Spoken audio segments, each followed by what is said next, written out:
নমস্কার দর্শক বন্ধু, তো বকেয়া ডিএ নিয়ে কিন্তু একটা গুরুত্বপূর্ণ আপডেট চলে এসেছে এবং লক্ষ্মী ভান্ডার এবং বকেয়া ডিএ নিয়ে কতটা বেতন পাবেন এবং কতটা বৃদ্ধি হবে শেষ যাবতীয় আপডেটগুলি চলে এসেছে এবং পশ্চিমবঙ্গ রাজ্য বাজেট 2025 সম্বন্ধে গুরুত্বপূর্ণ আপডেটগুলি কিন্তু ইন্ডিয়া হাউস যে অনলাইন নিউজ পোর্টালে আছে সেখানে কিন্তু খবরের শিরোনামে বলা হচ্ছে যে বাড়তে পারে লক্ষ্মী ভান্ডার থেকে ডিএ। এবার কতটা বাজেটে বড় ঘোষণার পথে পশ্চিমবঙ্গ সরকার। আগামী 1 ফেব্রুয়ারিতে বাজেট প্রকাশিত হবে। রাজ্যের বাজেটে সরকারি কর্মীদের মহার্ঘ ভাতা নিয়েও কিন্তু ঘোষণা মিলতে পারে বলে আশা করা হচ্ছে, কারণ বিগত 2 বছর ধরে বাজেটের সবার থেকেই ডিএ ঘোষণা করা হয়েছিল। এবছরও জানুয়ারিতে ডিএ সংগ্রান্ট ঘোষণার প্রত্যাশা করলেও হতাশ হয়েছিল কর্মীরা। এদিকে কেন্দ্রের সমান হারে ডিএ চালুর দাবিতে রাস্তায় নেমেছে সংগ্রামী যৌথ মঞ্চ। তাই বাজেটে ডিএ সংক্রান্ত ঘোষণা মিলতে পারে বলেই আশা সকলের। কি কি ঘোষণা হবে সেটা জানার জন্য বেশ আগ্রহী আমজনতা। এরই মধ্যে জানা যাচ্ছে যে দেশের বাজেটের 11 দিনের মাথাতেই পশ্চিমবঙ্গ রাজ্য বাজেট প্রকাশ্যে আসবে। পশ্চিমবঙ্গে শুরু হচ্ছে বাজেট অধিবেশন।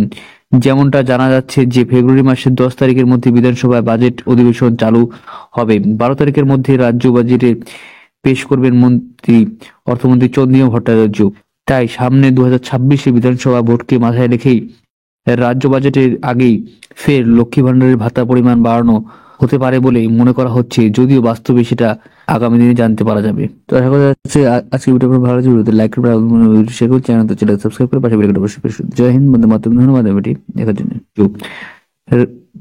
রাজ্যের মানুষের জন্য নয়া ঘোষণা থেকে লক্ষ্মী ভান্ডার নিয়ে বড় ঘোষণা হতে পারে বলে আশা করা যাচ্ছে, কারণ গত বছর বাজেটে লক্ষ্মী ভান্ডার 500 থেকে বাড়িয়ে 1000 টাকা করা হয়েছিল। 2021 সালে মমতা বন্দ্যোপাধ্যায় লক্ষ্মী ভান্ডার প্রকল্প সূচনা করেছিল। সেই সময় জেনারেল কাস্টের মহিলাদের 500 টাকা ও এসসি এসটি ওবিসি মহিলাদের 1000 টাকা করে মাসিক ভাতা দেওয়ার হতো। তবে পরবর্তী বাজেটে সেটা বাড়িয়ে 1000 টাকা ও 1200 টাকা করে দেওয়া হয়। বিগত লোকসভায় ভোটে এই প্রকল্প অনেকটাই জিততে সাহায্য করেছে তৃণমূল সরকারকে। এই কথা মেনে নিয়েছেন অনেকেই। তাই সামনে 2026 বিধানসভা ভোটকে মাথায় রেখেই রাজ্য বাজেটের আগেই ফের লক্ষ্মী ভান্ডারের ভাতার পরিমাণ বাড়ানো হতে পারে বলে মনে করা হচ্ছে, যদিও বাস্তবে সেটা আগামী দিনে হবে কিনা সেটা আগামী দিনে জানতে পারা যাবে।